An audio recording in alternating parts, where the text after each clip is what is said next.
BJP ಮತ್ತು ಕಾಂಗ್ರೆಸ್ನ ಮಧ್ಯೆ ಸದ್ಯ ಮೀಸಲಾತಿಯ ಜಟಾಪಟಿ ನಡೀತಾ ಇದೆ. ಈ ಬಗ್ಗೆ ಪ್ರಹ್ಲಾದ್ ಜೋಶಿ ಮಾತನಾಡಿದ್ದಾರೆ. ಕಾಂಗ್ರೆಸ್ 4% ಮೀಸಲಾತಿಯನ್ನ ಮುಸಲ್ಮಾನರಿಗೆ ಕೊಟ್ಟು ಅವರನ್ನ ಒಬಿಸಿ ಕೆಟಗರಿಗೆ ಸೇರಿಸೋದಕ್ಕೆ ಹೊರಟಿದೆ ಅಂತ ಪ್ರಹ್ಲಾದ್ ಜೋಶಿ ಟೀಕಿಸಿದ್ದಾರೆ. ಹಿಂದುಳಿದ ಜಾತಿಗಳಿಗೆ ಕಾಂಗ್ರೆಸ್ ಚಿಪ್ಪು ಕೊಡೋದಕ್ಕೆ ಹೊರಟಿದೆ ಅಂತ ಕಾಂಗ್ರೆಸ್ನ ವಿರುದ್ಧ ಬಿಜೆಪಿ ಅಭ್ಯರ್ಥಿ ಕೇಂದ್ರ ಸಚಿವ ಪ್ರಹ್ಲಾದ್ ಜೋಶಿ ಕಿಡಿಕಾರಿದ್ದಾರೆ. ತಮ್ಮ ಅಭಿವೃದ್ಧಿ ಕೆಲಸಗಳ ಮೇಲೆ ಖರ್ಗೆ ಅವರು ಮತ ಕೇಳಬೇಕು, ಅದನ್ನು ಬಿಟ್ಟು ನನ್ನನ್ನು ಮಣ್ಣು ಮಾಡೋದಕ್ಕೆ ಬನ್ನಿ ಅಂತ ಬ್ಲ್ಯಾಕ್ ಮೇಲ್ ಮಾಡ್ತಾ ಇದ್ದಾರೆ. ರಾಹುಲ್ ಗಾಂಧಿ ಬೇರೆಯವರು ಬರ್ಕೊಟ್ಟಿದ್ದನ್ನು ಓದ್ತಾರೆ, ಅವರ ಹೇಳಿಕೆಗೆಲ್ಲ ಮಹತ್ವ ಕೊಡಬೇಕಾದಂಥ ಅಗತ್ಯ ಇಲ್ಲ ಅಂತ ಪ್ರಹ್ಲಾದ್ ಜೋಶಿ ಮಾತನಾಡಿದ್ದಾರೆ. ಕಾಂಗ್ರೆಸ್ ಪಾರ್ಟಿ ಸುಳ್ಳು ಹೇಳ್ತಾ ಇದೆ.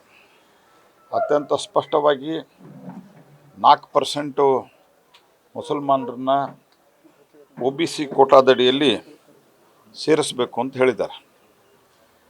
ಹಾಗಾಗಿ ಅವರು ಅದರಲ್ಲಿ ಬರೆದದ್ದು ಮುಸ್ಲಿಂ ಮತ್ತು ಕ್ರಿಶ್ಚಿಯನ್ ಸಮುದಾಯ ಜಾತಿಯೂ ಅಲ್ಲ ಧರ್ಮವೂ ಅಲ್ಲ ಅಂತ. ಮತ್ತೇನಂಗಂದ್ರೆ ಧರ್ಮದ ಆಧಾರಿತವಾದಂಥ ಮೀಸಲಾತಿಯನ್ನು ಕೊಡ್ಲಿಕ್ಕೆ ಅವಕಾಶ ಇಲ್ಲ, ಅದಕ್ಕೆ ಧರ್ಮ ಅಲ್ಲ. ಅಂದ್ರೆ ಜಾತಿ ಅಂತಂದ್ರೆ ಅವರಿಗೆ ಪ್ರವರ್ಗದಲ್ಲಿರುವ ಮುಸ್ಲಿಂ ಧರ್ಮದ 17 ಜಾತಿಗಳಿಗೆ ಹಾಗೂ ಪ್ರವರ್ಗ 2A ದಲ್ಲಿರುವ 19 ಮುಸ್ಲಿಂ ಸಮುದಾಯದ ಹಿಂದುಳಿದ ಜಾತಿಗಳಿಗೆ ಹಾಗೂ ಪ್ರವರ್ಗ 2B ದಲ್ಲಿರುವ ಎಲ್ಲ ಮುಸ್ಲಿಂ ಧರ್ಮದ ಜಾತಿಗಳಿಗೆ ಮೀಸಲಾತಿ ದೊರೆತು ನಿಜವಾಗಿ ಹಿಂದುಳಿದ ಜಾತಿಗೆ ಇತರ ಹಿಂದುಳಿದವರಿಗೆ ಅನ್ಯಾಯವಾಗ್ತದೆ. ತಾವು ಮಾಡಿದ ಕೆಲಸ ತಮ್ಮ ಪರ್ಫಾರ್ಮೆನ್ಸ್ ಆಧಾರದ ಮೇಲೆ ಟಿಕೆಟ್ ಕೇಳಬೇಕು. ಅದು ಬಿಟ್ಟು ನಾನು ಮಣ್ಣಿಗೆ ಬರ್ರಿ ಅಂತ ಹೇಳೋದು ಇದು ಒಂದು ರೀತಿಯಲ್ಲಿ ಜನರನ್ನು ಎಮೋಷನಲಿ ಭಾವನಾತ್ಮಕವಾಗಿ ಬ್ಲ್ಯಾಕ್ ಮೇಲ್ ಮಾಡಿದಂಗೆ ಇದೆ. ಇದು ಸರಿಯಲ್ಲ. ನಾವು ಮಾಡಿದ ಕೆಲಸದ ಆಧಾರದ ಮೇಲೆ ಟಿಕೆಟ್ ಕೇಳಿ, ಓಟ್ ಕೇಳಿ. ಕಳೆದ 50 ವರ್ಷದಿಂದ ಅವರು ಜನಪ್ರತಿನಿಧಿಯಾಗಿದ್ದಾರೆ.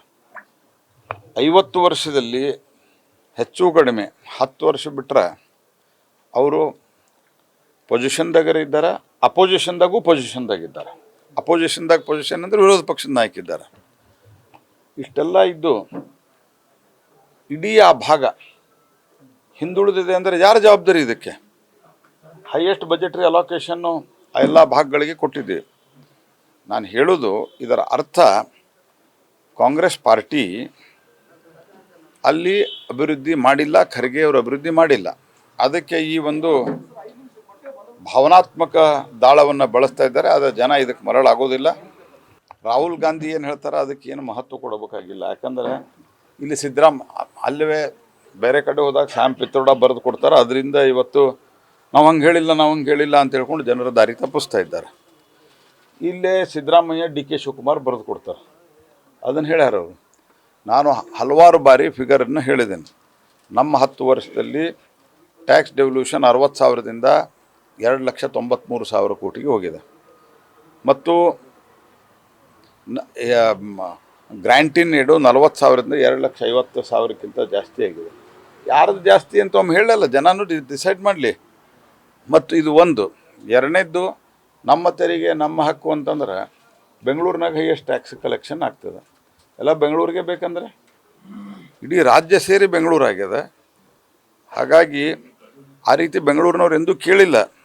ಆದರೆ ಈ ರೀತಿ ಅನೇಕ ಮತ್ತು ಅವ್ರು ಇನ್ನೊಂದು ಹೇಳೋದು, ಅವರೇ ಹೇಳಿದ್ದಾರೆ, ಪ್ಲಾನಿಂಗ್ ಕಮಿಷನ್ ಫೈನಾನ್ಸ್ ಕಮಿಷನ್ನ ಭಾರತ ಸರ್ಕಾರದ ಕ್ಯಾಬಿನೆಟ್ ಮಂತ್ರಿ ಫೈನಾನ್ಸ್ ಕಮಿಷನ್ ರೆಕಮೆಂಡೇಶನ್ದಲ್ಲಿ ಎಲ್ಲೂ ಇಲ್ಲ. ನನ್ನ ಕಡೆ ಕಾಪಿ ಇದೆ. ಹಾಗಾಗಿ ಸುಳ್ಳು ಹೇಳಿ ಜನರನ್ನು ಕನ್ನಡಿಗ ಅಂತ ಮಾಡೋಕ್ಕೆ ಹೊರಟಿದ್ದಾರೆ. ಮೊದಲು ನಿಮ್ಮ ಪಾರ್ಟಿ ದೇಶದಲ್ಲಿರೋ ಹಿಂದೂಗಳಿಗೆ ಏನು ಮಾಡ್ತಾ ಇದೆ ಅಂತ ಹೇಳಿ. ನ್ಯೂಸ್ ಫಸ್ಟ್ ನಿರ್ಭೀತಿಯಿಂದ ನಿಮ್ಮ ಪರವಾಗಿ.